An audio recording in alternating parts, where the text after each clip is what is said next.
18 వ్యాపారాలు చేసే అసోసియేషన్లు కలిసి ఈరోజు మిమ్మల్ని అందరినీ కలవడం అనేది నాకు చాలా సంతోషాన్ని ఇస్తుంది.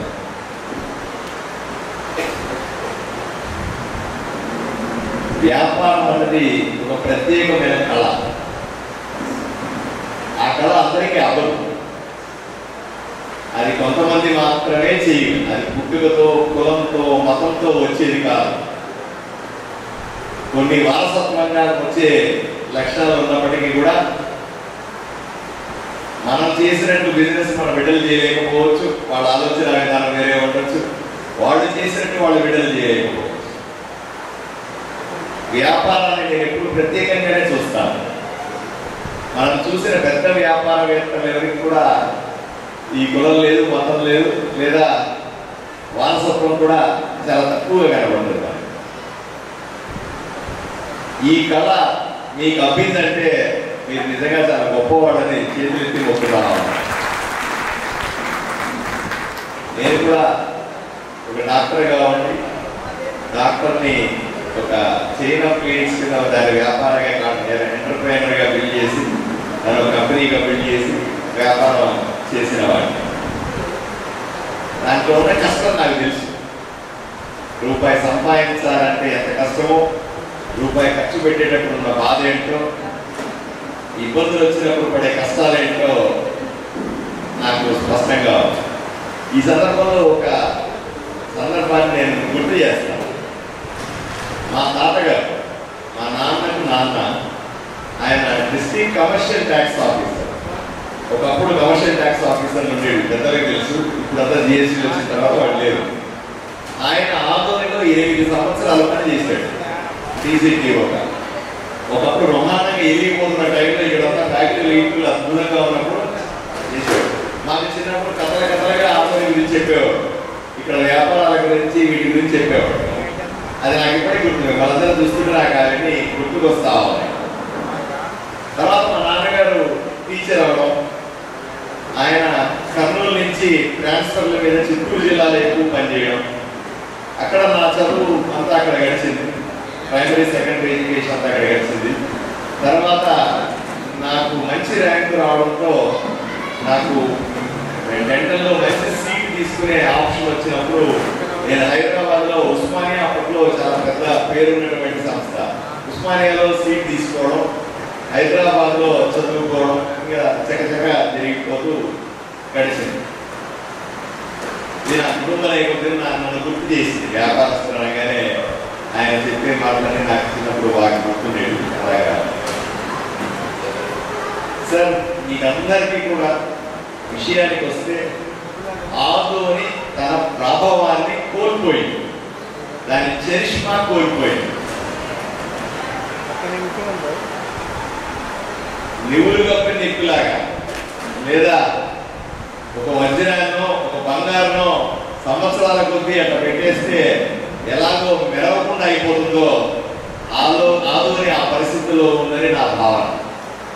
ఆదోనిలో స్పిరిట్ ఉంది. ఎందుకంటే ఒకప్పుడు బ్రహ్మాండంగా ఎదిగినప్పుడు మీరే ఉన్నారు. ఇప్పుడు భయానక పరిస్థితులు ఉన్నప్పుడు కూడా మీరే ఉన్నారు. మనుషులు మారలే కదా, పరిస్థితులు మారినాయంటే, పరిపాలన మారిందంటే, పట్టించుకునే విధానం మారిందంటే. నేను నమ్మేది మీలో ఉన్న ఇప్పటికీ బలంగా ఉన్న స్పిరిట్ ని నమ్ముతా ఉన్నా. నాకు అదే ఆశ కూడా. నేను రాజకీయ నాయకుడుగా ఈ 4 రోజులు నా ప్రయాణంలో గ్రామాల్లో తిరిగాను, పట్టణంలో ఎన్నో వార్డుల్లో తిరిగాను, కటిక పేదరికాన్ని చూశాను. ఇంకోవైపున మంచిగా ఉన్న కొంతమంది పెద్దల ఇళ్లను కూడా నేను చూశాను. ఆ వైపు సమస్యలు నా కళ్ళతో చూస్తూ ఉన్నాను, ఈ వైపున ఉన్నటువంటి కష్టాలు కూడా నేను చూస్తూ ఉన్నాను. సమస్య ఇక్కడే ఉంది, పరిష్కారం కూడా మీ దగ్గరే ఉంది. దయచేసి అర్థం చేసుకోండి. నేను ఒక సందర్భంలో ఒక మీటింగ్ లో చెప్పాను, ఆ వీడియో కూడా ఫేస్బుక్ లో ఒకసారి దయచేసి చూడాలి. ఈ ఊర్లో నేను చాలా మంది గ్రామాలకు వెళ్ళినప్పుడు వలసలు ఆపుతాను అని నేను చెప్పాను. వలసలు ఆపడానికి నా దగ్గర ఏమన్నా బ్రహ్మ విద్య ఉందంటే అది కూడా కాదు. నాకు తెలుసు ఏదో ఒక రోజు ఇలాంటి వ్యాపారస్తుల మీటింగ్ జరుగుతుందని తెలుసు. ఆ వ్యాపారస్తుల మీటింగ్ లో నాకు 2 నిమిషాలు మాట్లాడే అవకాశం వస్తుందని తెలుసు. అప్పుడు నేను చేతులు కట్టుకొని వ్యాపారస్తులందరినీ కోరిక కోరవచ్చని కూడా తెలుసు. నాకు ఆ కోరికను ముందు పెడతా. ఆదోనికి పూర్వవైభవం రావాలన్న, ఆదోనిలో వలసలు తగ్గాలన్న, వీటికన్నింటినీ కూడా తప్పనిసరిగా మీరు వ్యాపారాలను పెంచుకోవడమే సరైన పరిష్కారం. ఇక్కడ కరువు వస్తుంది, నీళ్లు లేవు, ఇది మన చేతిలో లేని అంశం.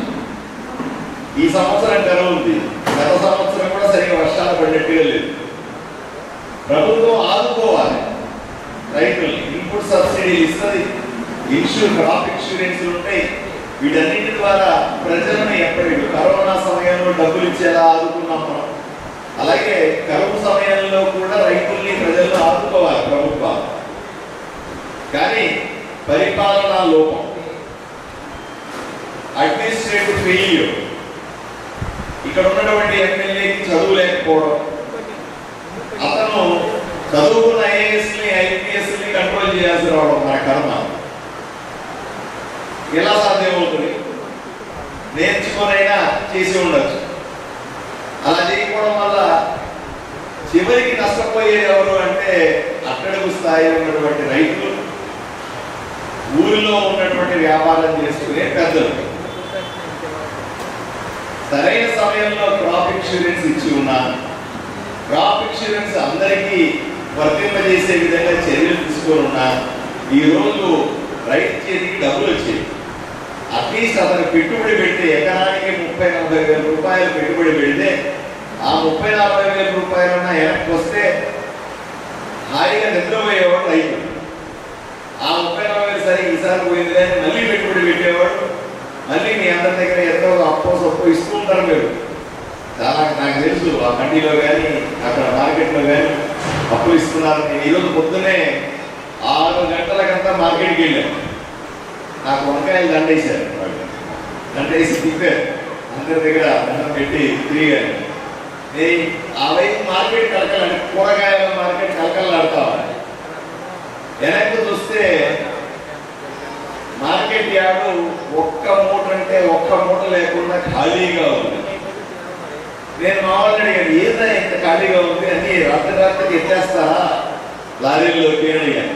అబ్బాయి అవన్నీ లేవండి, అసలు మూట కూడా రావట్లేదు మార్కెట్ యార్డుగా. మరి ఇన్ని షాపులు ఉన్నాయి కదా, ఎలా మెయింటైన్ చేస్తున్నారు వీటిని అని అడిగాను. ఏదో లాగుతున్నారండి బండి అని అన్నారు. నాకు కష్టం అర్థమైంది. అయ్యా ఒకటి మాత్రం నిజం, సంపద సృష్టించబడాలి. ఎక్కడి నుంచో సంపదని అవసరాలప్పుడు తెచ్చుకోవచ్చు. బ్యాంకులో నుంచి అవసరం వచ్చినప్పుడు లోన్లు తెచ్చుకోవచ్చు. ప్రభుత్వం నుంచి అవసరమైనప్పుడు డబ్బులు తెచ్చి పెట్టుబడి పెట్టేసుకోవచ్చు. కానీ లోకల్గా ఉన్నటువంటి వ్యాపారస్తులు సంపద సృష్టించకపోతే పెద్ద నష్టం సమాజానికి జరుగుతుందని నమ్మేవాడిని నేను. ఎకనామిక్స్ లో చాలా డెప్త్ చూశాను. నాకు కొంత అవగాహన ఉంది. సమాజంలో డబ్బులు ఎలా ఫ్లోట్ అవుతాయి, ఎక్కడి నుంచి ఎక్కడ సర్క్యులేట్ అవుతూ ఉంటాయి, ఎక్కడ మిగులుతాయనే కొంత అవగాహన ఉంది నాకు. ఆదోనిలో పరిస్థితులు భిన్నంగా ఉన్నాయి. పరిస్థితులను మార్చకపోతే ఏదైతే నేను మిమ్మల్ని అడుగుతున్నాను, మీ దగ్గర చాలా స్పిరిట్ ఉందండి, 1000 ఓట్ల బలం ఉంది లోపల మీకు నేను నమ్ముతున్నాను, అది మెల్లిమెల్లిగా డిశ్చార్జ్ అయిపోతే ఊరు నష్టపోతుంది అనే నా బాధ. 2 రకాల ట్రాన్స్ఫార్మర్లు ఉంటాయి. స్టెప్ డౌన్ ట్రాన్స్ఫార్మర్ అని ఒకటి అంటారు, స్టెప్ అప్ ట్రాన్స్ఫార్మర్ అని ఒకటి. ట్రాన్స్ఫార్మర్ స్టెప్ అప్ ట్రాన్స్ఫార్మర్ అంటే మీరు 100 ఓట్లు ఇస్తే అది స్టెబిలైజ్ చేసి 200 ఓట్లు మనకు కావాల్సిన రకంగా ఇస్తుంది. స్టెప్ డౌన్ ట్రాన్స్ఫార్మర్ అంటే నువ్వు 200 ఓట్లు ఇస్తే దాన్ని తగ్గించి 100 ఓట్లు బయటకు వదులుతుంది. అడ్మినిస్ట్రేషన్ ఎలా ఉండాలి, ఒక రాజకీయ నాయకుడు ఎలా ఉండాలి ఉండాలంటే స్టెప్ అప్ ట్రాన్స్ఫార్మర్ లాగా ఉండాలి. ఏ వ్యాపారం ఇప్పుడు ఈ 18 వ్యాపారాల్లో ఎంతో కొంత ఇబ్బంది ఉంటుంది. ఒక 5 to 10% డీవియేషన్ కూడా ఉంటుంది నాకు తెలుసు. ఇవన్నీ కూడా దీంట్లో వ్యాపారంలో ఉన్న ఇబ్బందులు కానీ చిన్న చిన్న డీవియేషన్లు కానీ వ్యాపారాన్ని దెబ్బతీసే విధంగా ఎవరికో అవకాశం ఇచ్చి మిమ్మల్ని వేధించే విధంగా ఉండకూడదని నమ్మేవాడిని నేను. చాలా సందర్భాల్లో నేను మాట్లాడిన రాష్ట్రం అంతా దేశమంతా ఒక పాలసీ చేస్తాం వ్యాపారస్తుల కోసం. పాలసీ ఒక డిపార్ట్మెంట్ ఒక పాలసీ ఉంటుంది. మెడికల్ అసోసియేషన్ ఒక పాలసీ, కాటన్ అసోసియేషన్ ఒక పాలసీ, రైస్ మిల్లర్స్ ఒక పాలసీ, ఇలా రకరకాల పాలసీలు ఉంటాయి. పాలసీలు జనరల్ గా చేస్తారు. కానీ ఆదోనిలో ఉన్నటువంటి పరిస్థితులు దృష్టిలో పెట్టుకొని కొంత వెసులుబాటు, కొన్ని అమెండ్మెంట్స్ తప్పనిసరిగా చేసుకోవాలి. రాజమండ్రిలో ఉన్నటువంటి రైస్ మిల్లుతో ఆదోనిలో ఉన్న రైస్ మిల్లును పోల్చగలమా? గుంటూరు పత్తి మార్కెట్ ని ఆదోనిలో పత్తి మార్కెట్ ని ఒకే రకంగా చూడగలమా? ఎక్కడో ఉన్నటువంటి విశాఖలో ఉన్నటువంటి ఫిషింగ్ యాక్టివిటీని ఇక్కడ చెరువులో వేసేటువంటి ఫిషింగ్ యాక్టివిటీని ఒకే రకంగా చూడగలమా? సాధ్యం కాదు. ప్రభుత్వాలని ఒప్పించాలి. తప్పనిసరిగా మీ అసోసియేషన్ అందరితో నేను కూర్చోవాలని అనుకున్నాను. కానీ పెద్దలు అన్నారు అంత టైం లేదండి, అందరినీ కలిపేసి ఒకసారి పెట్టేస్తాం, మీరు మాట్లాడేయండి. నా ఉద్దేశం మీ దగ్గర ఓటు అడగడం కాదు. నా ఉద్దేశం కష్ట నష్టాలు తెలుసుకుని రేపు మీరందరూ దయచేసి నన్ను ఆశీర్వదిస్తే ఎమ్మెల్యే అయితే అవన్నీ అమలు చేయాలనే ఆలోచనతో నేను ఉన్నాను. మళ్ళీ మళ్ళీ మళ్ళీ చెప్తాను, ఆదోనిలో ఉన్నటువంటి వ్యాపారులు నాకు చాలా చాలా చాలా ముఖ్యం. నా లక్ష్యం చేరుకోవడంలో, నేను పేదలకు సేవ చేయడంలో మీ తప్పనిసరిగా కీలకమైన పాత్ర. మీ ద్వారా మాత్రమే నేను ఎన్నో పనులు చేసుకోగలుగుతాను. ఇక్కడ నాకు ఆ నమ్మకం. మీ దగ్గర నేను ఉద్యోగాలు ఇవ్వమంటే ఏమో పనులు చేసుకుంటారంటే దయచేసి తప్పుగా అనుకోకండి, మిమ్మల్ని డబ్బులు అడగను. ఒక్క రూపాయి కూడా నా ప్రాణం పోయినా మీ దగ్గర ఒక రూపాయి తీసుకోవాలని ఈ సభాముఖంగా మీకు హామీ ఇస్తా. దేవుడి దయ వల్ల నాకేదో కొన్ని హాస్పిటల్స్ ఉన్నాయి, దాంట్లో నా కుటుంబం నడుస్తుంది. అది రూపాయి సంపాదించుకొచ్చి తీసుకొని వచ్చి నేను రాజకీయం చేస్తాను. నాకు సాటిస్ఫాక్షన్ కోసమే రాజకీయాలు చేస్తున్నాను తప్ప సంపాదన కోసం ఇంకేదో చేయాలన్న ఉద్దేశంతో రాజకీయాలు చేయడం. నరేంద్ర మోదీ గారి సిద్ధాంతం నచ్చింది, ఆయన ఆలోచన విధానం నచ్చింది, భారతీయ జనతా పార్టీ ఆలోచన నచ్చింది. నరనరాల భారతీయ జనతా పార్టీ ఆలోచన పుణికిపుచ్చుకున్నటువంటి కార్యకర్తగా ఈరోజు రాజకీయాల్లో పార్టీకి ఏదన్నా బ్రహ్మాండంగా ఇక్కడ సీటు గెలిచి నేను బహుమతిగా మా నరేంద్ర మోదీకి ఇవ్వాలనుకుంటున్నాను తప్ప ఇంత కష్టపడడంలో వేరే అర్థం లేదు. నేను మళ్ళీ మళ్ళీ చెప్తాను, నేను గెలవడం నాకంటే కూడా మా పార్టీకి నరేంద్ర మోదీ గారికి చాలా ముఖ్యం. అందువల్లే నేను కూడా మీ అందరిలాగా తెల్లగా ఉండేవాడు. వచ్చిన రోజు ఫోటోలు చూడండి, నేను నెల ముందు వచ్చినప్పుడు తెల్లగా బ్రహ్మాండమైన జుట్టుతో మంచి బట్టలతో బ్రహ్మాండంగా తిరిగేవాడు. నెల రోజులు అయ్యేసరికి గొంతు పోయింది, మనిషి మారిపోయినా జుట్టు విరిగిపోయింది. రకరకాల నా ఫోటో పంపిస్తే మా ఇంట్లో వాళ్ళు ఒప్పుకోవట్లే. ఎవరి ఫోటో పంపించి ఎవరు అడుగుతున్నారు ఆవిడ. ఆ పరిస్థితి ఇంత ఎందుకు కష్టపడతా ఉన్నానంటే మా పార్టీ నాకు ఇచ్చినటువంటి సింగిల్ పాయింట్ ఎజెండా, ఆదోనిని కాపాడుకోవాలి, ఆదోనిని గెలిచి రావాలా అనే సింగిల్ పాయింట్ ఎజెండాతో నేను ఈరోజు కష్టపడతా. ఇక్కడ తిరిగిన తర్వాత ఎమోషనల్ గా కనెక్ట్ అయినా ఆదోని వచ్చినప్పుడు పెద్దల ఆదేశం అనుకున్నాను. రోజులు గడిచే కొద్దీ నాకు ఆదోనికి ఏదో అవినాభావ సంబంధం ఉన్నట్టుగా, నాకు ఇక్కడ జనాలకు ఏదో అటాచ్మెంట్ ఉన్నట్టుగా ఏదో అనిపిస్తే ఎమోషనల్ గా తయారైంది. ఇప్పుడు నాకు ఏ ఆందోళనలో ఏ అంశమైనా చాలా చాలా సీరియస్ గా కనబడతావు. మళ్ళీ మీకు అందరికీ చెప్తా,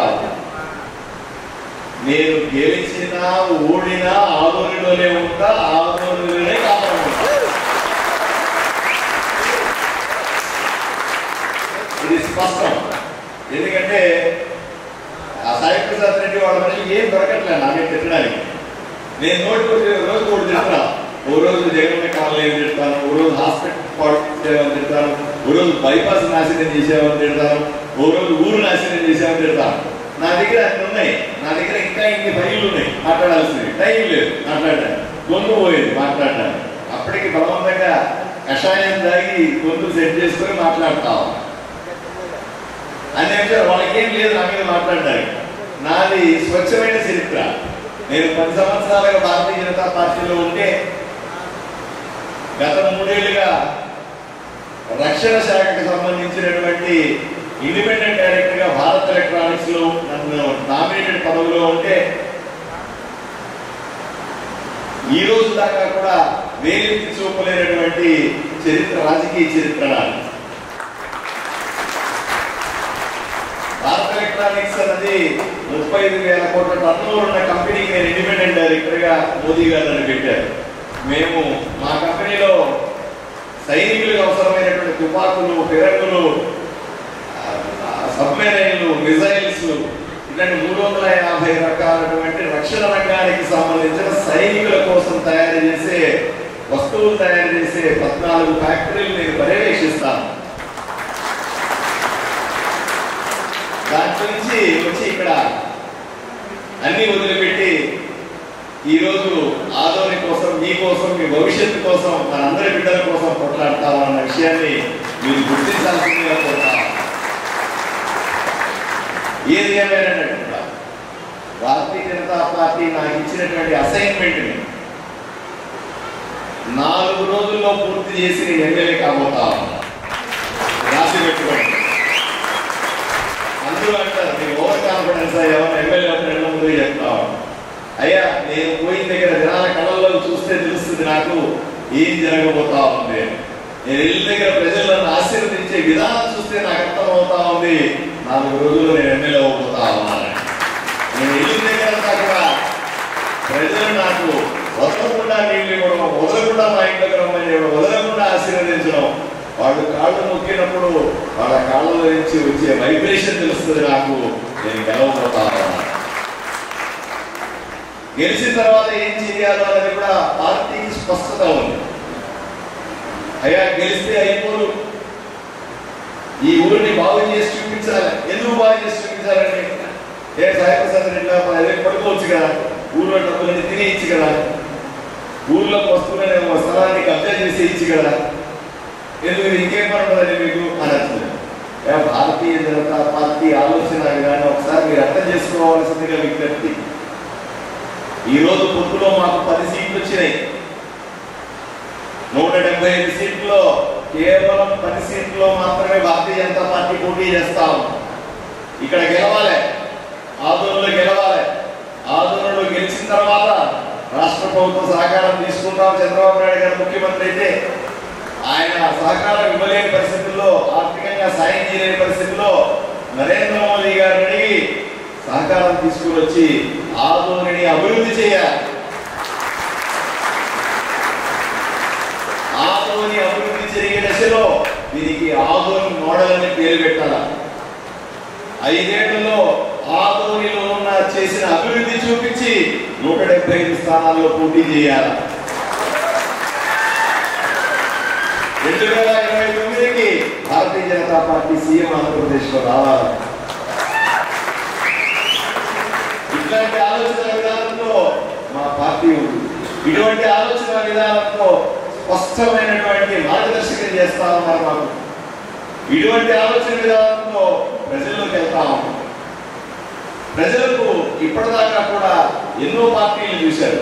భారతీయ జనతా పార్టీ క్యాండిడేట్ అంటే ఎలా ఉంటుందో నేను మీకు అందరికీ చూపించినా లేదా అడుగుతాను. ప్రజలందరూ కూడా 15 రోజుల్లో అబ్బా భారతీయ జనతా పార్టీ కార్యకర్త అంటే నేను ఎప్పుడు కూడా నాయకుడిగా అనుకోలే, ఒక ఎమ్మెల్యే క్యాండిడేట్ అనుకోలే. ఎప్పుడు మీటింగుల్లో అయినా సరే మేమంతా ఒకటిగా కూర్చుంటాం, ఒక చోట పోల్ చేస్తాం, కింద కూర్చొని పోల్ చేస్తాం. ఈ రోజుకైనా ఏ రోజుకైనా సరే భారతీయ జనతా పార్టీ కార్యకర్తగానే ఉంటారని మా పార్టీకి చెప్పినాను. ఇది స్పష్టం.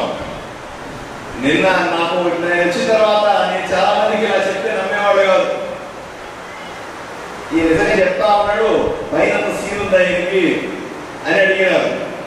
అదే నేను చెప్పినాను పైన, ఏమంటే జనానికి చెప్పేస్తా ఉన్నాము, నిజంగా పరిసరానికి అంత సీన్ ఉందా లేదా అనుకుంటుండొచ్చు, ఒకసారి దిప్పటి హెలికాప్టర్ అన్నాను. 70 రాజ్నాథ్ సింగ్ గారు మా రక్షణ శాఖ మంత్రి. నేను ఎక్కడైతే రక్షణ శాఖలో ఇండిపెండెంట్ డైరెక్టర్ ఉన్నానో నా రిపోర్టింగ్ ఆఫీసర్ అయినా మా రక్షణ శాఖ మంత్రి హెలికాప్టర్ వేసుకొని దిగినాడు. 70కి ఆధ్వర్యం నా మీద నమ్మకం వచ్చింది. ఆయన సభలో చెప్పినాడు, వాత్సల్ని గెలిపించండి, కేంద్ర ప్రభుత్వం సిద్ధంగా ఉంది ఆదోళనని కాపాడుకోవడానికి, ఆదోళనని అభివృద్ధి చేయడానికి స్పష్టంగా నిక్కచ్చిగా చెప్పిపోయినాడు. మీరందరూ కూడా దానికి సాక్ష్యం. ఏముందిలే, ఈయన రిపోర్టింగ్ ఆఫీసర్ కాబట్టి ఈయనకి రాజ్నాథ్ సింగ్ గారికి దగ్గర సంబంధాలు ఉన్నాయి కాబట్టి అది ఇంతేనేమో అనుకున్నారంట. సరే, ఇది చెప్పినారు పైకి. చెప్పగానే ఈరోజు మా విట్టా రమేష్ అన్నకి, అంకాల్ రెడ్డి అన్నకి ఓ శుభవార్త పంపించారు. ఓరే పిచ్చోళ్ళకి అట్లా కాదు, ఈసారి అట్టిట్టు మనిషి కాదు, నేరుగా జాతీయ అధ్యక్షుడు జేపీ నడ్డా గారు హెలికాప్టర్. ఒకటి ఆలోచన చేయండి, భారతీయ జనతా పార్టీ విధానం ఆలోచన చేయండి. దేశంలో ఇన్ని ఎన్నికలు జరుగుతూ ఉన్నాయి, దేశంలో అన్ని రాష్ట్రాల్లో ఎన్నికలు జరుగుతూ ఉన్నాయి. ఆదోని గురించి కేంద్ర ప్రభుత్వం, భారతీయ జనతా పార్టీ ఎంత సీరియస్ గా ఉందో ఆలోచన చేయండి. దేశంలో ఎన్నో చోట్ల తిరగాల్సినటువంటి, ప్రతి రాష్ట్రంలో ప్రతి నియోజకవర్గంలో తిరగాల్సినటువంటి జగత్ ప్రకాష్ నడ్డా గారు, భారతీయ జనతా పార్టీ జాతీయ అధ్యక్షులు, హెలికాప్టర్ ఎత్తుకొని 11వ తారీఖున ఆదోని దిగబోతా ఉన్నాడు. ఇక్కడ ఆదోని ప్రజలకు స్పష్టంగా చెప్పబోతా ఉన్నాడు, జాతీయ అధ్యక్షుడి హోదాలో ఆదోని అభివృద్ధి చేస్తాం, నిధులని వరద పాలిస్తామని ఆయన చెప్పబోతా ఉన్నాడు. దానికి మీరందరూ కూడా సాక్ష్యం కాబోతా ఉన్నారు. అయ్యా, మీకందరికీ స్పష్టంగా చెప్తాం, ఇన్ని చేస్తున్న వాడిని భారతీయ జనతా పార్టీ ఇంత ఆలోచన చేస్తా ఉంది, వ్యాపారస్తులను కాపాడుకోలేమా అని అడుగుతా ఉంది. ఏ ఇబ్బంది లేదు, బ్రహ్మాండంగా కాపాడుకుంటాం. అయ్యా, ఈ సందర్భంగా మీ అందరికీ ఒకటే హామీ ఇస్తాం, ఎటువంటి వేధింపులు లేదు. అటు ఆఫీసర్ల దగ్గర కానీ, పాలసీల విషయంలో కానీ, రాజకీయ నాయకుల దగ్గర నుంచి ఎక్కడా వేధింపులు లేని వాతావరణాన్ని సృష్టిస్తానని మీ అందరికీ హామీ ఇస్తాను. మీరు బాగుండాలి, మీరు బాగుంటే ఊరు బాగుంటుంది, ఊరు బాగుంటే జనాలు బాగుంటారు. మీరు సంపద సృష్టించాలా, బ్రహ్మాండంగా సంపదను సృష్టించుకోవాలి. మీరు మీ కుటుంబాలతో బ్రహ్మాండంగా బాగుండాలి. చాలా మంది మీలో కొంతమంది అడిగినారు, అన్నా ఎక్కడన్నా అంటే ఇక్కడ ఉంది ఇల్లు, ఇంకో ఇల్లు బెంగళూరులో ఉంది, ఇంకో ఇల్లు హైదరాబాద్ లో ఉంది, ఇంకో ఇల్లు ఊటీలో ఉంది అంటా ఉన్నారు. ఎందుకన్నా అక్కడ అంటే, ఎందుకు ఇక్కడ తలనొప్పి, మంచి మంచి కొంటే ఆ ఎమ్మెల్యే వచ్చి కబ్జా చేసుకొని మాకు ఎందుకు ఈ కష్టాలు అని చెప్తాను. రోజుకోసారి చెవులో బాధపడ్డా అంటే, మీరు సంపాదించే డబ్బులు కూడా చూపించుకోలేని, మీరు పుట్టి పెరిగిన ఊరిలో మీ బిడ్డలు కూడా ఆలోచన చేస్తున్నారు ఇక్కడే వ్యాపారం చేయాలనంటే, మీరు ఎక్కడో ఆ డబ్బులు తీసుకెళ్లి పెట్టుకుంటున్నారంటే ఏ రకమైన వాతావరణం ఈ ఊర్లో ఉందని అర్థం చేసుకోగలుగుతాం. దీన్ని మార్చాలి. ఎక్కడో చోట దీనికి ఎండు కాదు పడాలి, ఒక పురుషాల అవసరం ఉంది. గత 10 ఏళ్లుగా భయానకమైన వాతావరణాల మధ్య మీరు బిక్కు బిక్కు బిక్కు అంటూ చెప్పుకోలేక, మింగలేక, కట్టలేక ఎలా ఉన్నారో నాకు తెలుసు. ఎవరిని ఇబ్బంది పెట్టలే. నాకు అర్థమైనంత వరకు మిమ్మల్ని అందరినీ కాపాడుకుంటామని చెప్పి మీరందరూ నా వెనకాలంటే నేను మిమ్మల్ని ఎప్పుడు అడగలే. నేను మిమ్మల్ని అందరినీ కాపాడుతాను, నాకు చెందాలేమో మిమ్మల్ని ఎప్పుడు అడగలే. నేను మిమ్మల్ని కాపాడుతాను, మీకు అన్ని చేస్తాను, నా పోరాటంలో కలిసినంటే మిమ్మల్ని ఎప్పుడు అడగలే. నా ఒంటరి పోరాటం నేను చేశాను. ఈ ఊరిని కాపాడుకోవడం నాకు తెలుసు. పెద్దలు ఉన్నారు స్టేజ్ మీద, తెలుగుదేశం పార్టీ పెద్దలు మీనాక్షి నాయుడు గారు ఉన్నారు, వాళ్ళ కుటుంబ సభ్యులు ఉన్నారు, అలాగే గుడిసె కృష్ణమ్మ అక్కడ ఉన్నారు, శ్రీకాంత్ రెడ్డి ఉన్నాడు, విఠారమేశ్వర నిరంతరం ఉన్నాడు, ఆ మేడం గారు ఉన్నారు, సావిత్రి గారు ఉన్నారు, దేవి గారు ఉన్నారు. ఇట్లా పేరున అందరూ ఉన్నారు. అనగా అక్కారెడ్డి అన్న ఉన్నాడు, మిగతా భాస్కర్ అన్న ఉన్నాడు, అందరూ ఉన్నారు.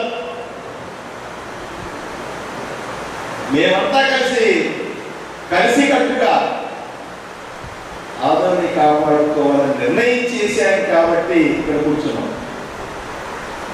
మేమందరూ కాపాడుకుంటాం. ఆదోని కాపాడుకోవడం అంటే అదే వస్తువులు కాపాడుకోవడం కాదు. ఆదోని కాపాడుకోవడం అంటే దాంట్లో ఉన్న ప్రజల్ని కాపాడుకోవడం, వాటిని బంధ విముక్తులు చేయడం, పంజరంలో ఉన్న చిలుకలాగా కాకుండా స్వేచ్ఛగా ఎగిరే చిలుకలాగా చేయడమే మా ఉద్దేశాన్ని మీ అందరికీ కూడా తెలియజేస్తా.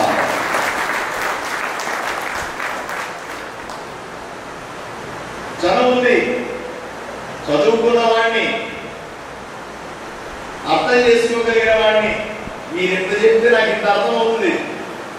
చంద్రబాబు నాయుడు గారి దగ్గరికి వెళ్ళి మాట్లాడగలిగే చదువు ఉంది, నరేంద్ర మోదీ గారి దగ్గరికి వెళ్ళి మాట్లాడే చదువు ఉంది, ఆఫీసర్లను ఒప్పించగలిగే శక్తి సామర్థ్యాలు ఉన్నాయి, పాలసీల్లో తేడాలుంటే సరి చేసుకోగలిగిన సామర్థ్యం ఉంది, తేడా వస్తే అధికారులను కంట్రోల్ చేయగలిగినటువంటి సామర్థ్యం కూడా నా దగ్గర ఉంది. మీరు ధైర్యంగా ఉండండి అని చెప్పడానికి ఇంకేం కావాలి అని అనుకోవాలి. మీ పని మీరు మొదలు పెట్టండి. 4 రోజుల తర్వాత బ్రహ్మాండమైన వర్షాలు పడతాయి, చల్లగా అయిపోతుంది, ప్రశాంతమైన వాతావరణం వస్తుంది. మీరు ఓటేసి రాగానే నాకు తెలిసి ఆ రోజు వర్షం పడాలి, వాళ్ళని ఆశీర్వదిస్తున్నారు.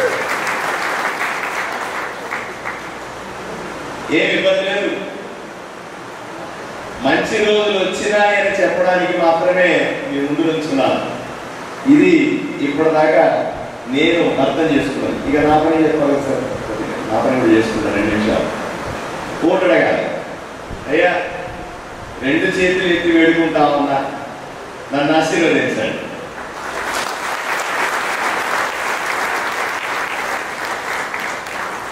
సార్ మీకు అందరికీ తెలుసు, హాల్లో ఉన్నటువంటి 1000 మంది ఓటేస్తే గెలుస్తామా సార్? మేము సాధ్యమా?